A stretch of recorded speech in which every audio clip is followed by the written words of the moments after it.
Señores, estamos de regreso con El Consumidor y es un placer compartir con nuestro amigo el doctor Luis Felipe Encarnación. Doctor, ¿cómo está usted? Bien, encantado de estar aquí de nuevo. Qué bueno que esté con nosotros, doctor, y que hablemos sobre este tema importantísimo, la sinusitis, que es tan frecuente.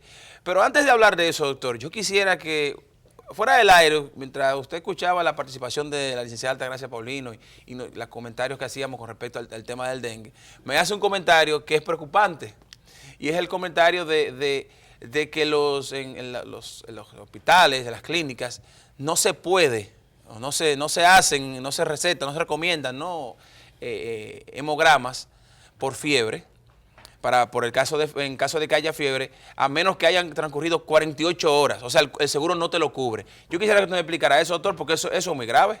Es una situación, los médicos ya no estamos tan libres en nuestro ejercicio según nuestro propio criterio, sino que hay una serie de protocolos que han sido establecidos por las aseguradoras, con el objetivo de ahorrar costos. Entonces tú llegas a emergencia, y te lo puedo decir porque me lo hicieron a mí, no me lo contaron, ¿de acuerdo? Sí. Tú llegas a la emergencia de un centro médico importante de este país con un sobrino, que me fue mi caso. Le digo, mira, mi sobrino está un poquito deteriorado, tiene mucha fiebre, yo quiero que tú le hagas un hemograma. Dice, no, yo no le puedo hacer un hemograma hasta que no hayan pasado 48 horas. Dice, pero ¿y por qué? Dice, no, porque si no se lo cubre el seguro. Dice, no, pero hazlo, te lo digo yo, soy yo médico que te lo estoy indicando. Dice, sí, doctor, pero es que si yo se lo hago, entonces me lo van a cobrar de mi sueldo. ¿Por qué es que no se lo cubre el seguro? Digo, no, está bien, pues hazlo, yo lo pago de mi bolsillo.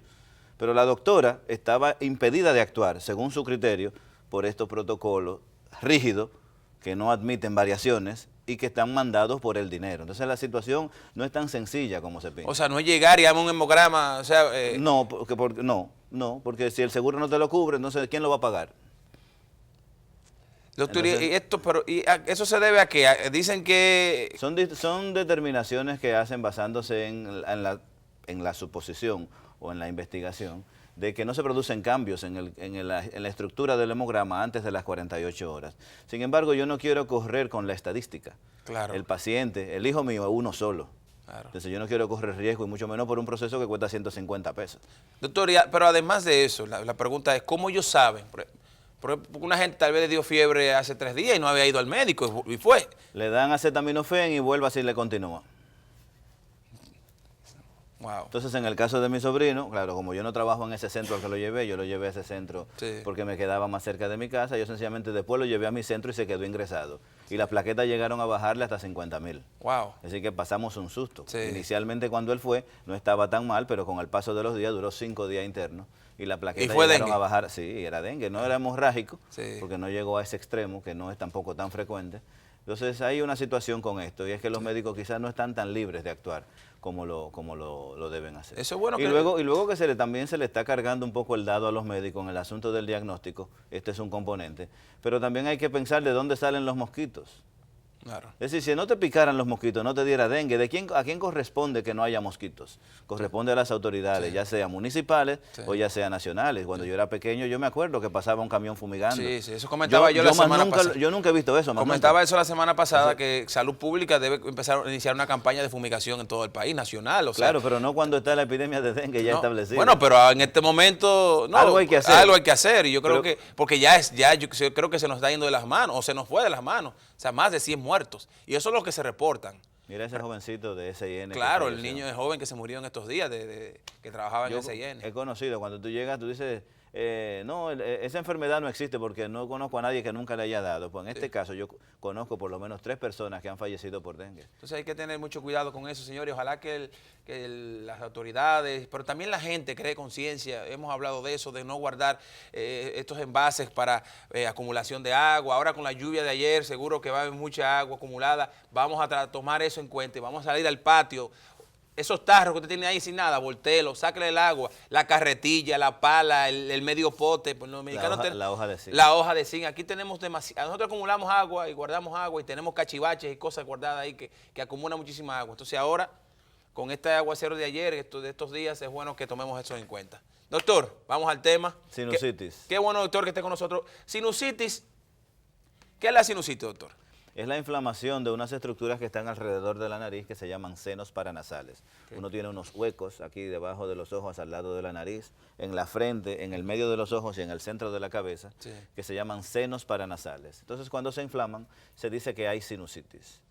Doctor, discúlpeme que le cambie, pero acabo de recibir una noticia del fallecimiento de don Radamés Gómez Pepín, el director del periódico El Nacional. Acabo de leerlo aquí, una información que me llega por el periódico El Nuevo Diario, a quien seguimos en las redes sociales, y me dice que falleció don Radamés Gómez Pepín. Sentimos muchísimo la muerte de don Radamés, que estaba padeciendo de problemas de salud.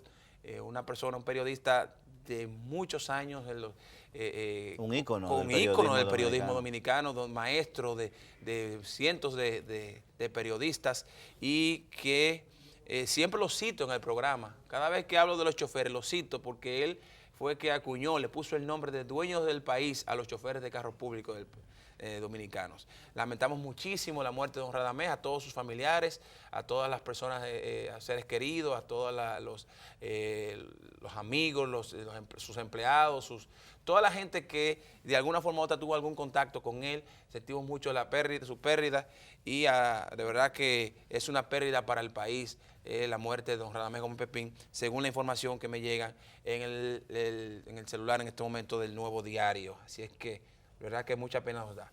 Doctor, volviendo al tema, entonces, ¿cuáles son los síntomas de la sinusitis, doctor? Hablamos de sinusitis y Sí. deberíamos hablar de rinosinusitis, porque cuál? la nariz no Sí. está aislada de los senos paranasales. Los Ok. senos paranasales muy difícilmente se inflaman ellos solos, Ok. sino que se inflama la nariz y los senos. Y por lo tanto esto te suma los síntomas. Sí. Es nariz tapada, dolor en la cara, dolor en la frente, sensación de pesadez, estornudos, salida de moco, que es lo que científicamente llamamos como rinorrea, que puede tener color. Puede ser cristalina como el agua, pero también puede tener color si se contamina Sí. con bacterias. Se puede correr un moco de color verde, de color amarillo. Sí. Alteraciones inclusive en algunas ocasiones, dolor en los ojos. Y fíjate que ahorita hablabas de Sí. una de las complicaciones del dengue, se hablaba de que uno de los síntomas era dolor en los ojos.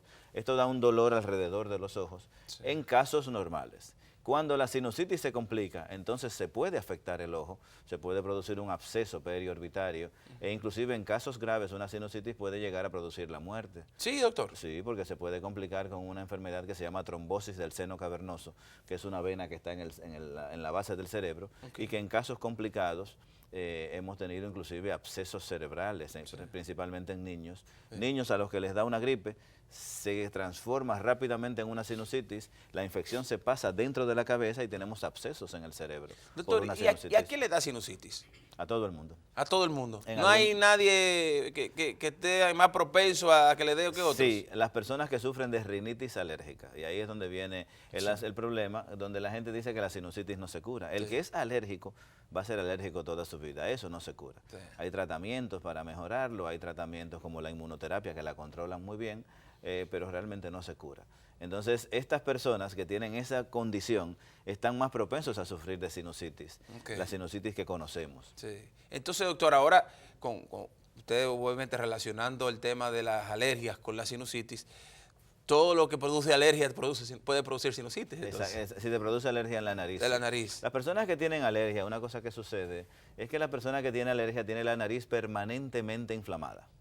Entonces una nariz permanentemente inflamada es una nariz que no funciona bien. Ok. Si analizáramos la estructura microscópica de la mucosa de la nariz, de la piel rosada que cubre la nariz por dentro, veríamos que estas células que componen esta mucosa tienen unos pelitos microscópicos. No vayan a pensar que son los pelos que se ven en la nariz. No. Tienen unos pelitos microscópicos que forman como una alfombra.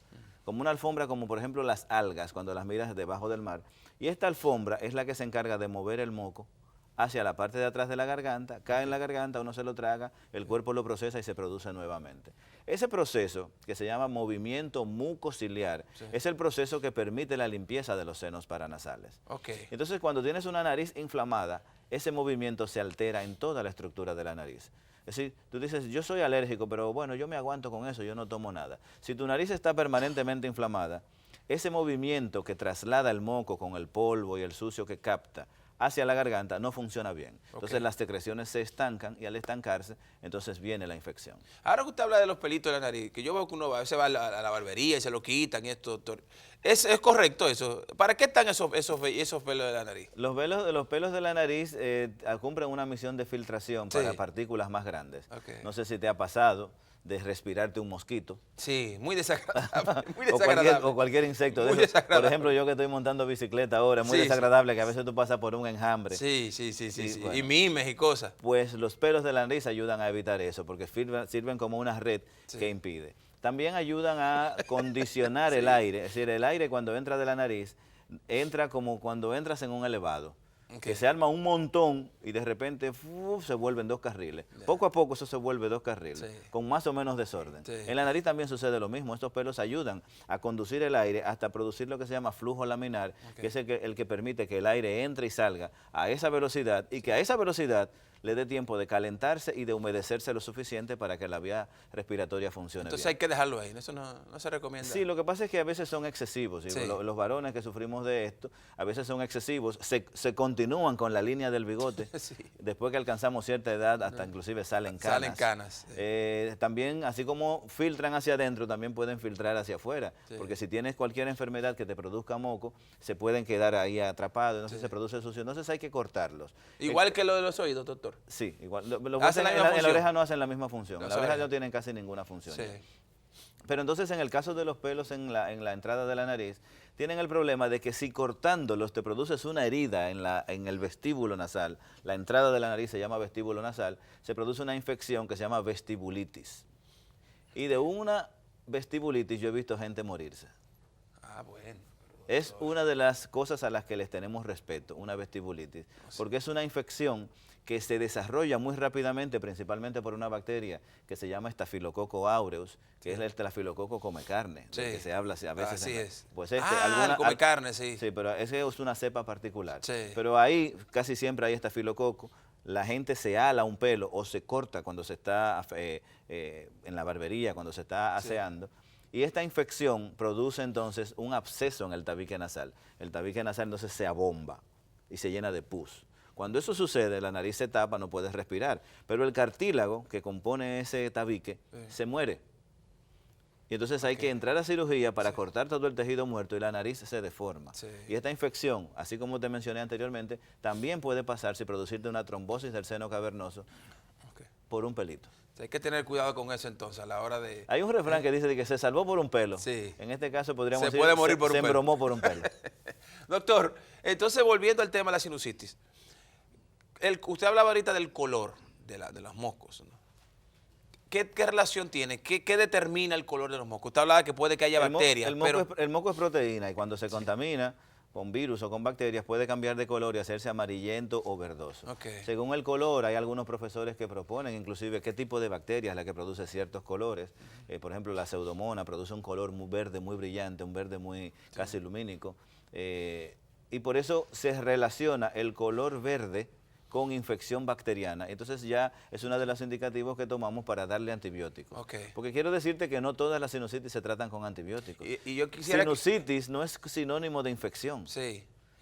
Sinónimo de inflamación.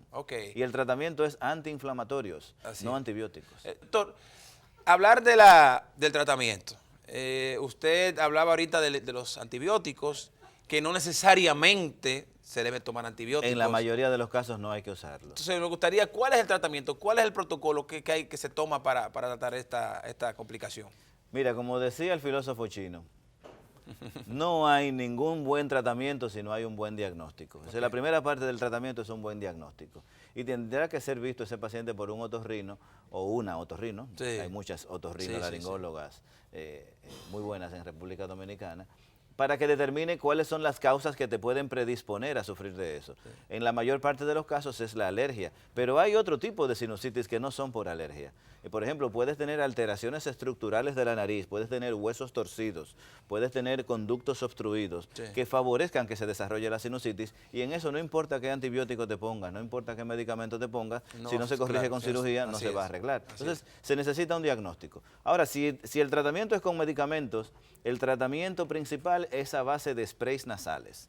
Hay unos sprays de un derivado de la cortisona que se aplican en la nariz, que hoy por hoy son el tratamiento de primera línea. La segunda línea de tratamiento son las pastillas de antialérgicos. Estos antialérgicos, como la loratadina o la cetiricina, que son medicamentos que tienen ya 50 años, hasta perdieron patente, que hasta los venden sin receta. En estos casos, estos medicamentos no hacen daño. Pero cuando hablamos de antibióticos, entonces ahí sí se complica la cosa. Porque la sinusitis, junto con las infecciones de garganta, son la primera causa de recetas no necesarias en el mundo. Y son los primeros culpables de que exista la resistencia bacteriana que tenemos al día de hoy, en la que se están descubriendo cada vez bacterias que no se tratan con ningún antibiótico. Porque por el uso indiscriminado, aquí en República Dominicana te venden antibióticos hasta en el colmado. Cualquier persona se siente, inclusive yo tengo un yerno que él se tomaba un antibiótico para el dolor de cabeza. Entonces, en el caso de la sinusitis, es una de las primeras causas. Y esa es la automedicación aquí, la farmacia, mis amigos de todas las farmacias del país saben a lo que me refiero. Aquí tú vas sin receta a cualquier cosa. Hay solamente, yo creo que son pocos los medicamentos que te requieren. Los que son psicotrópicos, psicoactivos, eso están controlados. Pero después, tú hasta por teléfono llamas y dices, te lo llevan. No, inclusive tú llegas a la farmacia, porque yo lo he visto, yo lo hago cuando voy a una farmacia personalmente. Tú te paras ahí en el mostrador y tú esperas a la gente y la gente consulta al farmacéutico. Sí, claro. Que no es ningún farmacéutico. Que es cualquier persona que trae, que tiene un bachiller a lo mejor y se pone a vender. Y dice, yo me siento tal cosa, ¿qué tú me puedes indicar? Y él le receta y la gente lo compra. O le cambian la receta. Usted, que tuvo años, más de 10 años estudiando, le pone su receta, ¿verdad? Doctor Luis Felipe Encarnación, y el paciente va a la farmacia y dice, no, mira, yo tengo una que es mejor para esa. O yo no tengo esa, tal cosa. Y eso es, y te la cambian, doctor. Sí. Y usted después le llama, doctor, no me he curado de esto. Pero lo que pasa es que en eso yo sí tengo que decir que hay veces que te la cambian por un equivalente, quizás más económico, o de un laboratorio, a veces de un laboratorio con el que están relacionados, porque hay laboratorios que tienen farmacias. Sí. Esa es otra cosa. Pero no es incorrecto, doctor. Sí, totalmente. Porque puede ser que haya un componente diferente, ¿no? Dentro del o algo que pueda hacer la diferencia entre una más fuerte, menos fuerte. Tenemos una llamada, doctor. Buenos días. Hello, buenas. ¿Cómo tú estás? Bien, ¿y usted? Te habla Delcy de aquí de Herrera. Ah, bienvenida, adelante. Sí, yo tengo una pregunta para el doctor, y es que la sinusitis, si es posible que la sinusitis te lleve a que tú pierdas tu dentadura. Porque a mí cuando se me da la crisis, se me flojan las dentaduras de atrás. O sea, si es posible esa forma y si es necesario sacarlo, porque a veces tú tienes tu pieza bien, entonces es un problema. Entonces yo quiero que el doctor explique algo sobre eso. Y a ti te voy a pedir, por favor, que hable de la obstrucción bronquial. Por favor, ponga ese tema. Está bien, lo voy a tratar, no se preocupe. Anoten ahí arriba ese tema. Muchísimas gracias. Muchísimas gracias a usted por su llamada. Doctor, ¿puede perder la dentadura una persona? Sí. Sí. Acuérdate que los dientes, los de arriba, salen del suelo de los senos. Los senos maxilares, que son estos dos agujeros que tenemos aquí, son en el sitio en donde nacen los dientes ahí dentro. Entonces, cualquier infección que haya ahí adentro te puede afectar el hueso maxilar y entonces puede producirse lo que ella menciona de que se le flojan los dientes. Sí. Pero sacarse los dientes no se los va a solucionar. No. Un diente vale más que un diamante. Hay que hacer todo lo posible porque no haya que sacar un diente. Sí, ahora lo que hay que averiguar es qué está sucediendo, porque si se infecta el hueso de la cara, que se llama osteomielitis, esas son de las infecciones que no quieres ver. Una persona con una osteomielitis puede durar 20 años infectado. Wow. Sí. Wow. Otra llamada, buenos días. Hello. Hola. Habla Denise de la Independencia. ¿Cómo estás, Denise? Bien. Adelante. Yo quiero hacer una pregunta al doctor. Y es que yo tengo una rinitis muy aguda. El frío, el calor, el maquillaje, el perfume, todo me provoca alergia. Entonces, yo quiero saber qué yo puedo hacer. Okay. Necesita ver a dos médicos. Necesita ver a un otorrino, necesita ver a un alergista. Hay que hacer pruebas de alergia para ver a qué la persona es alérgica. Existe una cosa que se llama hipersensibilidad. Las personas que son alérgicas y no hacen tratamiento son más sensibles que las otras personas a cualquier cambio, al frío, al calor, a los olores. Hay personas que sencillamente con que pasen por el pasillo de los detergentes en un supermercado ya se ponen malas y tienen que hacer tratamiento. Eso depende de la individualidad, pero un médico alergista le puede ayudar a determinar a qué es alérgica y aunque no haga tratamiento, nada más con saber a qué es alérgica ya tiene la mitad del éxito. Doctor, 30 segundos porque tenemos que terminar la entrevista, pero en este caso de la alergia, que es un tema que tenemos que tratar, lo hemos tratado, pero yo creo que tenemos que revisitarlo. En el caso de las alergias, sabemos de qué somos alérgicos, pero ¿qué logramos con esto? Porque dicen que tenemos la mitad del peito ganado, pero no podemos evitar pasar por el lado de los detergentes, no podemos... Bueno, pero Ese sí tal lo vez puedes ahí hacer. tenemos que comprar el detergente, necesariamente hay que comprarlo el detergente. O sea, hay cosas que tenemos que hacer necesariamente. ¿Cómo controlamos eso entonces? Hay cosas que tú puedes controlar. Por ejemplo, si tú sabes que tú eres alérgico al polvo, eso te lleva a tener una actitud diferente en la limpieza. Por ejemplo, integrar otro tipo de aspiradoras para limpiar, tratar de no utilizar escoba, utilizar la microfibra que absorbe el polvo y no lo pone a circular. Evitar las situaciones donde hay polvo. Si tú sabes que tú eres alérgico al polvo, entonces no eres tú al que le toca meterse en el almacén a buscar tal o cualquier cosa. Eso te orienta inclusive hasta el trabajo que tienes que Y hacer. tomarse un antialérgico antes de, puede ser. Sí, te puede ayudar, te puede puede ayudar. ayudar. Lo que pasa es que lo que debería hacer es tomarse el antialérgico todos los días, no antes de, Todos los días. todos los días. O sea, a la persona alérgica se le recomienda el antialérgico tomar Tratamiento, sí, tratamiento permanente. permanente. Doctor, muchísimas gracias. A la orden Un siempre. gran placer siempre tener en el programa. El doctor Luis Felipe Encarnación con nosotros. Usted tiene que venir para que hablemos de alergia, doctor. Yo, es un soldado Yo de sé este que programa. sí, yo sé que sí. Gracias por estar con nosotros. Vamos a la pausa. El doctor Wilfredo Mañón nos acompaña.